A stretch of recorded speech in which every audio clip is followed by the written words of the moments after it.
nome é Juliano Fernandes, eu vim lecionar para vocês o curso de Metodologia de Pesquisa. Eu sou professor há 10 anos, já lecionei essa disciplina aqui também no curso, só que o curso presencial, obviamente. Eu tenho mestrado na área de Filosofia do Direito pela PUC Minas e estou aí tentando também o meu doutorado. E tenho também as mesmas dificuldades que vocês têm na realização da pesquisa em Direito, que é um grande problema, para falar a verdade, né?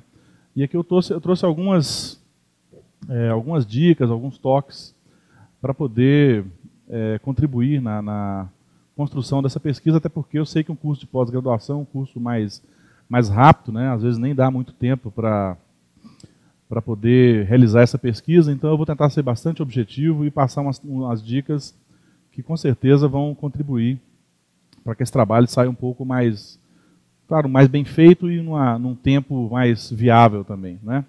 Então eu preparei aqui algumas lâminas, né, para a gente poder entender um pouco o que seria a pesquisa num curso de Direito. Eu vou começar,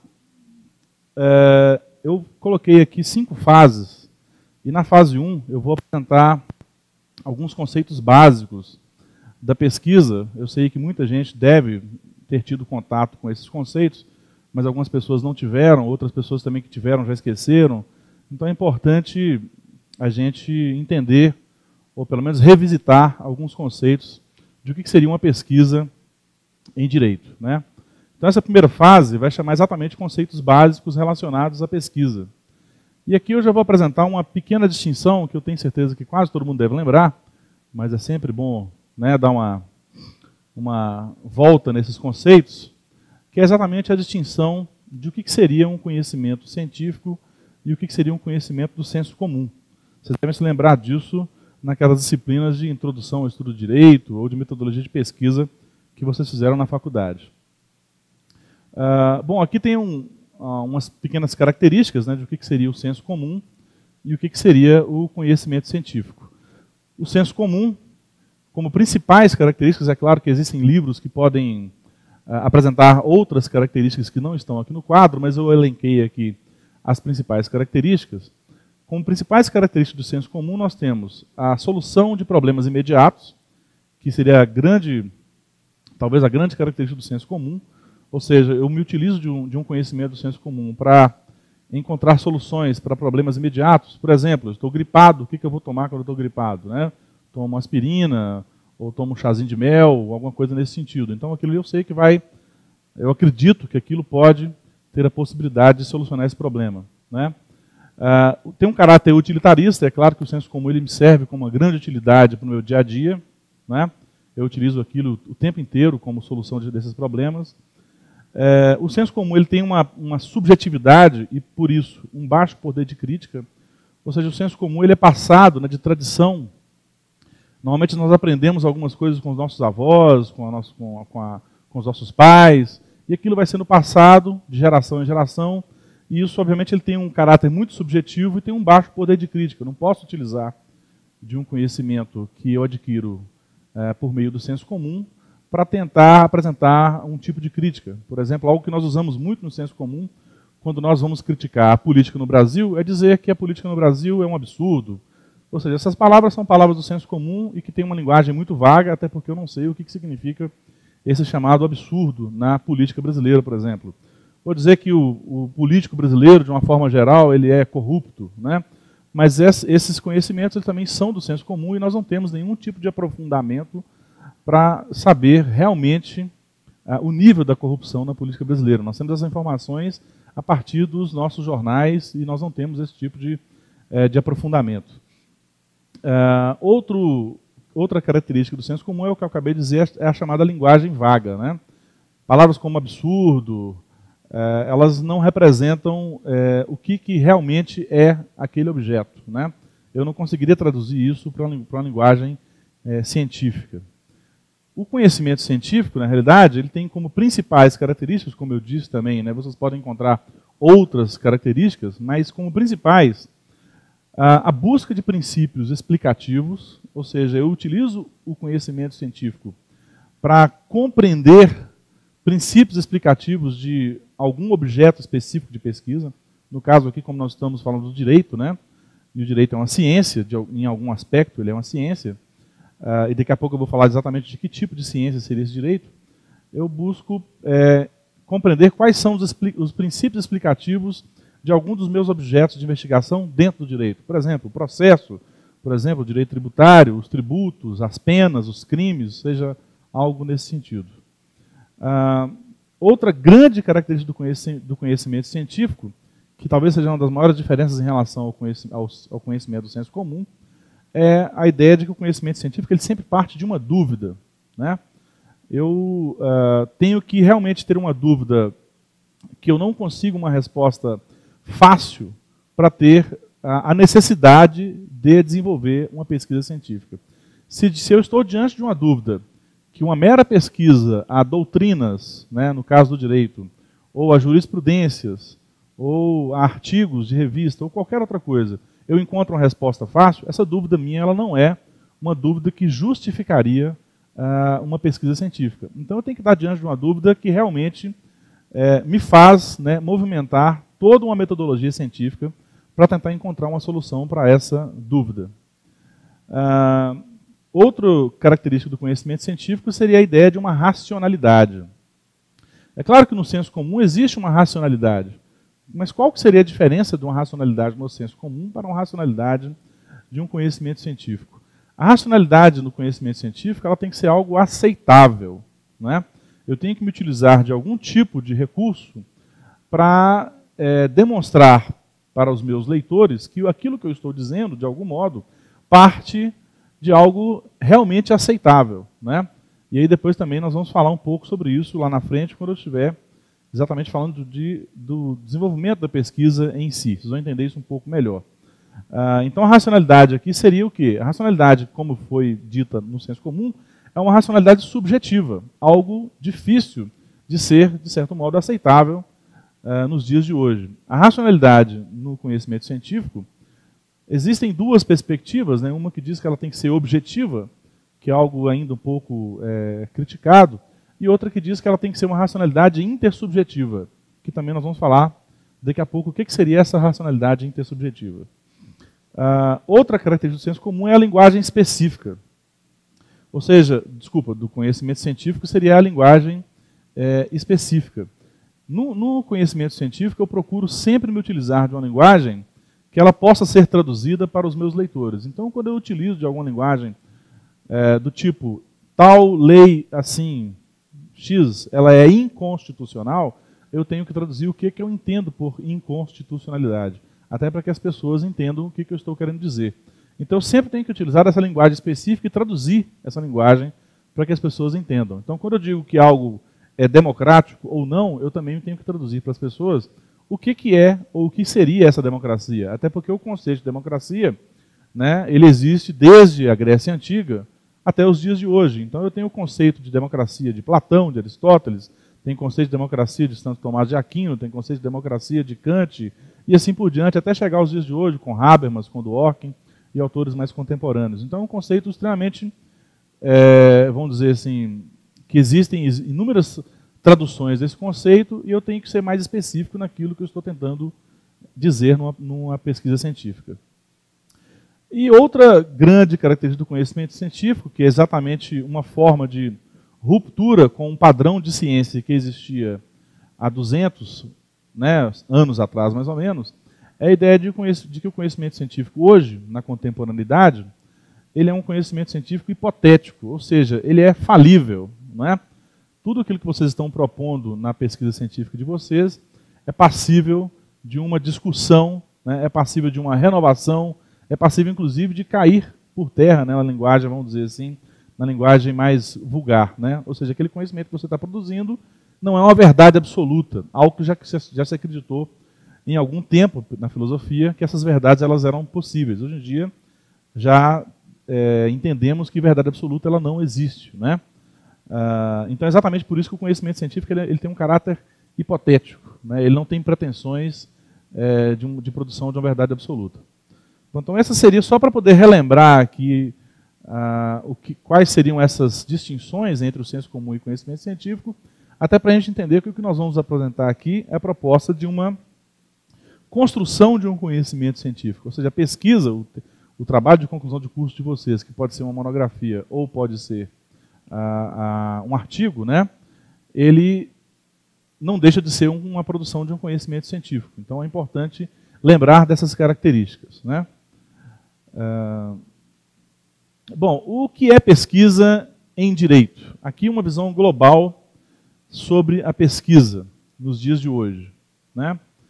Daqui a pouco eu vou entrar em uma outra discussão. Na realidade, a pesquisa, eu acho que está aqui, um pouco na terceira lâmina, segundo a professora Miraci, né, professora do curso de Direito da UFMG, ela diz que há uma profunda disjunção entre o conhecimento produzido de forma compartimentada e estanque em nossas universidades e os fatos ou problemas multidimensionais, transdisciplinares e transnacionais. Na realidade, o que ela está dizendo aqui?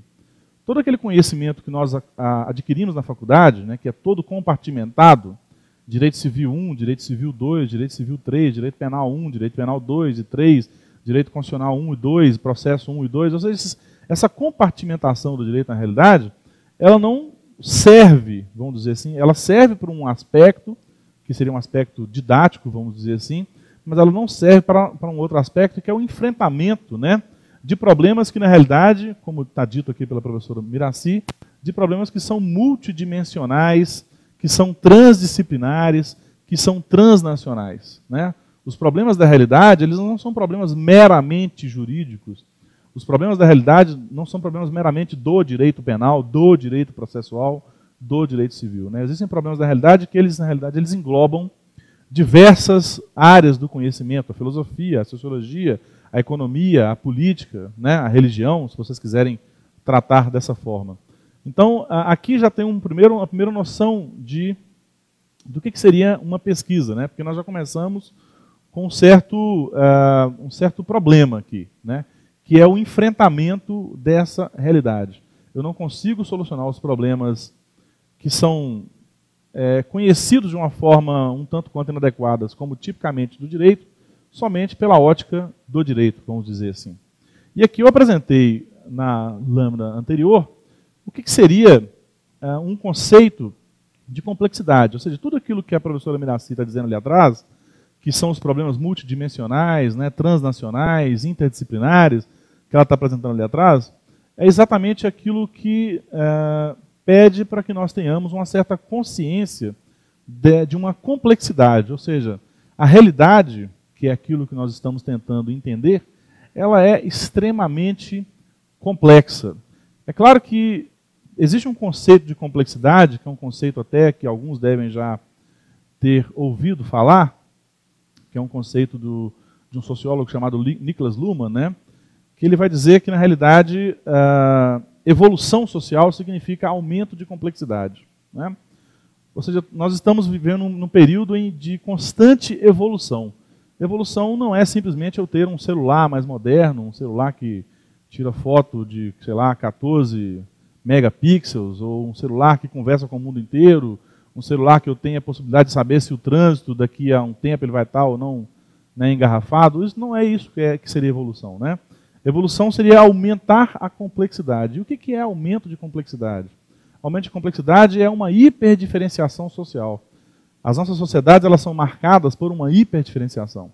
Hoje nós vivemos um momento em que as pessoas têm religiões as mais diversas possíveis, tem pessoas que não têm, inclusive, religião, né?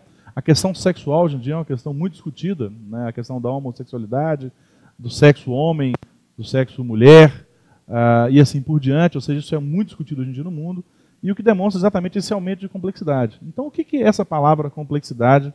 Até para que a gente possa entender qual que seria o ponto de partida de uma pesquisa, né? Segundo um grande também, vamos dizer, filósofo, né, talvez sociólogo, eu não sei como é que eu chamaria essa pessoa, mas é o Pedro Demo. Ele tem um livro muito bacana, né, chamado Complexidade e Aprendizagem, onde ele apresenta algumas características de o que seria um conhecimento complexo. Eu também, da mesma forma, existem outras características nesse livro, mas eu procurei elencar aqui no quadro as que eu acho mais representativas e também mais fáceis de compreensão de o que seria uma realidade complexa. Então aqui tem quais seriam as características da complexidade, né? A complexidade ela é dinâmica, ela é não linear, ela é reconstrutiva, ela faz parte de um processo dialético evolutivo, ela é irreversível e é ambígua ou ambivalente. O que seria, na realidade, esses conceitos? Eles parecem ser um pouco codependentes, né? Um está atrelado ao outro, né? A característica de dinâmica, na realidade, demonstra exatamente, eu acho que isso nem é muito difícil de traduzir, a nossa realidade ela não é uma realidade estática, não é? Nós estamos, a sociedade ela tem um dinamismo, né, que inclusive o direito às vezes nem consegue acompanhar a velocidade com que as mudanças ocorrem, né, na sociedade, ou na realidade, vamos dizer assim. Então a dinâmica seria exatamente você compreender que toda pesquisa científica ela está procurando entender uma realidade, que essa realidade às vezes ela é dinâmica, ela está em constante mutação, vamos dizer assim. A questão da não linearidade, que também é uma outra característica da complexidade, quer exatamente dar a entender que o fato da sociedade ser dinâmica e de que as mutações elas estão ocorrendo, essas mutações não têm uma lógica linear, não é? Não é uma coisa gradual ou algo, vamos dizer, sequencial, né? Nós tivemos 1 agora, amanhã nós temos 2, depois nós temos 3, depois nós temos 4. A coisa não funciona muito bem assim. Pode ser que hoje nós temos 1 e amanhã nós saltamos para 8, e depois voltamos para o 4. Então a realidade ela não tem uma lógica linear, né?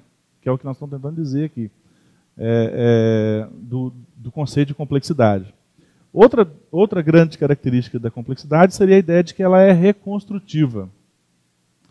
Ou seja, como eu acabei de afirmar há um tempo atrás, né, de dizer que não existe uma verdade absoluta, é exatamente essa proposta. Ou seja, se não existem verdades absolutas, ou seja, tudo hoje em dia é passível de uma reconstrução, é passível de uma crítica, né? E nós vamos aprendendo nessa reconstrução.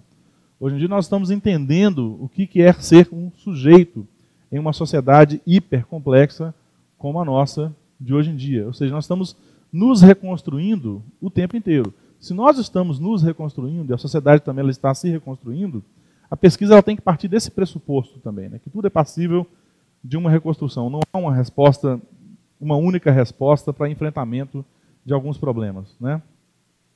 A complexidade é também um processo dialético e evolutivo. Ou seja, é um processo que tenta entender exatamente os contrários, né? E tenta entender que esses contrários, na realidade, eles fazem parte de uma grande unidade. Não é porque existem no mundo pessoas que são diferentes, né, de nós, que essas pessoas não estão inseridas em um processo democrático e não são conhecidas como pessoas sujeitos de direito, né? Então é esse processo dialético evolutivo. Nós vamos exatamente evolutivo, lembrando a palavra evolutivo no sentido de aumento de complexidade, né? É desse processo dialético que vai surgindo exatamente esse quadro de uma evolução e vai aumentando essa complexidade no mundo.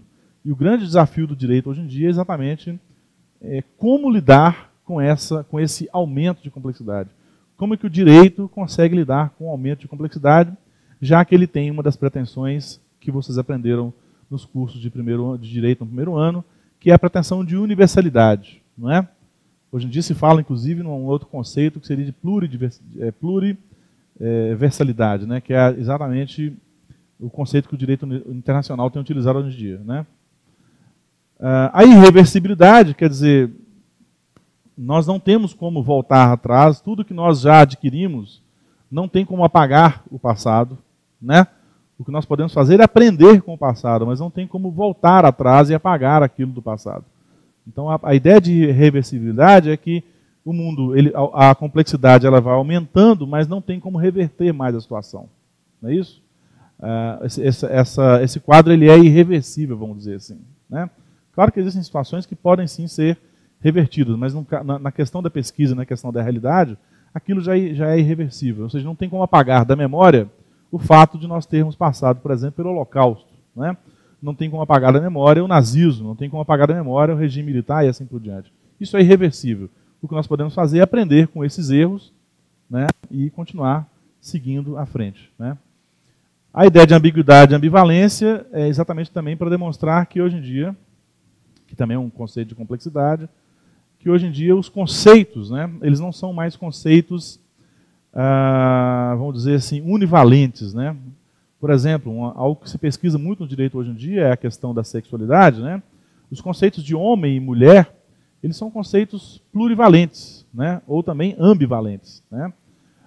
E aí, obviamente, que gera um quadro aí de ambiguidade. Será que eu posso definir um dia homem da mesma forma que eu definia homem há 30, 40 anos atrás? A definição de mulher e assim por diante, né? Há 30, 40 anos atrás? Então, esses conceitos eles acabam ganhando aí uma característica de ambivalência e de ambiguidade, né? Que é algo que existe um sociólogo muito conhecido atualmente, chamado Zygmunt Bauman, que tem um livro, inclusive, que trata um pouco desses conceitos de ambivalência e ambiguidade. Bom, aqui, dando continuidade a essa ideia de complexidade, né? Ou seja, qual que é o papel da complexidade na ciência, né? Tem um outro autor também chamado Edgar Morin, que vai dizer que a ciência, consciência da realidade e racionalidade crítica são hoje indispensáveis para todos aqueles que desejam se dedicar à produção do conhecimento. Ou seja, para o Edgar Morin e também para o Pedro Demo e para a professora Miraci, né, ciência e consciência da realidade e racionalidade crítica são indispensáveis para a produção do conhecimento. Ou seja, não há como produzir conhecimento científico, e aqui mais diretamente ligado à questão do TCC ou da monografia, não há como produzir uma monografia ou um artigo científico, né, sem essa consciência da realidade e sem ter uma racionalidade crítica. Ou seja, nós estamos aqui exatamente para poder propor uma discussão em relação aos objetos de pesquisa que vocês pretendem apresentar na pesquisa de vocês, né? Ciência e consciência da complexidade. Estamos numa época de transição paradigmática. Estamos saindo de um paradigma que nos obriga a disjuntar, a simplificar, a reduzir, a formalizar, sem poder comunicar aquilo que está disjunto e sem poder conceber os conjuntos ou a complexidade do real. Isso que o Edgar Morin está dizendo aqui é que nós estamos saindo daquele paradigma de ciência onde nós éramos obrigados a simplificar, a separar, uma proposta, né, cartesiana, vamos dizer assim. As pessoas acreditam que separando o conhecimento, isso facilita o conhecimento. Na realidade, a separação ela acaba por esconder, né, questões que estão por trás do conhecimento. Então, nós estamos mudando esse paradigma, né? Nós estamos nesse momento de transição, compreendendo que não basta disjuntar, simplificar, reduzir e formalizar, na realidade. Nós temos que entender que nós estamos diante de uma situação extremamente complexa, que a realidade ela é complexa, e que essas propostas de um padrão de ciência ou de um paradigma científico de 200 anos atrás, eles não mais atendem às demandas da atualidade, né? A necessidade da consciência da complexidade de nossas relações em relação à facticidade da vida e da cultura. É o que eu acabei de dizer, ou seja, a vida e a cultura, ela nos cobra, né, uma consciência de que tudo hoje em dia é extremamente complexo. Veja bem que essa palavra complexo eu não estou utilizando aqui na mesma linguagem do senso comum, né? Eu acabei de dizer para vocês o que é a tal da complexidade, né? O reconhecimento dessa complexidade externa deve ser expresso a partir da construção de novas aptidões para a produção, inovação e organização do conhecimento. É claro que eu acredito, né, que num trabalho de conclusão de pós-graduação não há a mesma exigência que se tem em um mestrado ou em um doutorado. Mas, inclusive na graduação, eu cobro dos meus alunos que já apresente alguma proposta, vamos dizer assim, reconstrutiva, né, mesmo que seja mínima dessa realidade, certo? Então eu tento desenvolver ali, o que está no texto aqui, novas aptidões, né, para a produção e inovação e organização do conhecimento. Ou seja, não basta a gente aceitar, de certo modo, que conhecimento científico no direito é aquilo que, entre aspas, né, os doutrinadores desenvolvem e tentar fazer exatamente o que eles fazem, né? Ou seja, o conhecimento científico é muito mais do que aquilo que a doutrina apresenta. E, obviamente, o conhecimento que nós estamos pretendendo apresentar é um conhecimento inovador, né, que o próprio Pedro Demo vai chamar de reconstrutivo. E depois eu vou explicar o que seria um conhecimento reconstrutivo. No entanto, o que percebemos em nossas universidades, graduação e pós-graduação, é uma concepção inadequada de pesquisa, né? Uma das grandes formas de pesquisa que foi muito divulgada por muito tempo, e infelizmente, né, ela ainda vigora, é a ideia de que pesquisa seria uma coletânea de informações que são obtidas a partir de manuais didáticos, enciclopédias, jornais, revistas, artigos de internet. Hoje em dia é um vício, né, de todo mundo ficar utilizando o artigo de internet, que é algo um tanto quanto arriscado em função do chamado plágio, né? E outros textos com maior ou menor aprofundamento do assunto.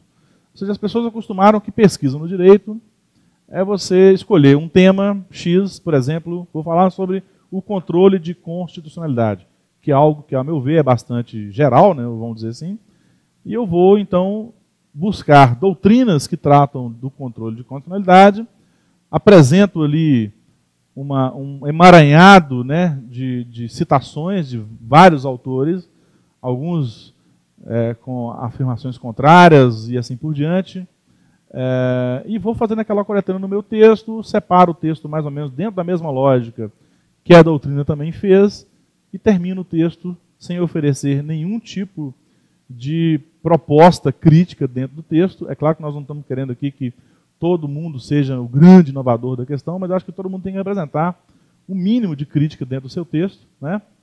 E isso, então, seria a primeira noção de pesquisa que eu entendo como inadequada, mas que, infelizmente, tem sido muito utilizada nos cursos de graduação e pós-graduação. Outra acepção também foi transmitida pelos nossos professores, né, que insistiam de denominar pesquisa todo e qualquer tipo de aprofundamento de estudo. Então, até mesmo aquilo que vocês fazem para poder preparar para uma prova, né, aprofundar o estudo em determinado tema, isso já seria tido como pesquisa. É claro, né, como a própria professora Miraci, ela diz, esses aprofundamentos são extremamente importantes para a pesquisa, mas eles não são a pesquisa propriamente dita, né? Seria uma parte da pesquisa, mas não a pesquisa mesmo, tá? Então, o produto desse tipo de pesquisa restringia-se à repetição de trechos de livro, etc. Ou seja, isso, obviamente, não é a pesquisa que vocês vão ter que realizar. Uma outra acepção de pesquisa é aquela que está correlacionada com simples levantamento de opinião sobre determinado tema ou assunto. Também é importante, mas não é pesquisa. Pode servir como fase da pesquisa, mas não é a pesquisa em si. Ou seja, eu ficar tentando coletanear quais são as opiniões a favor ou as opiniões contrárias em relação àquilo que eu pretendo discutir. Por exemplo, eu estou discutindo a questão da guarda compartilhada. Então, qual é a jurisprudência favorável e qual é a jurisprudência contrária? Qual é a doutrina favorável e qual é a doutrina contrária? Isso, obviamente, que serve muito para a pesquisa, mas, de novo, isso não é pesquisa. Isso também pode ser, no mínimo, considerado como uma revisão da literatura, que é algo que depois também vai ser falado aqui, numa outra fase. Bom, de onde as investigações científicas elas se originam, né? Ou seja, qual é a fonte da investigação científica? Para ficar melhor, né? O que me leva a pesquisar? Qual é a necessidade que nós temos de pesquisar?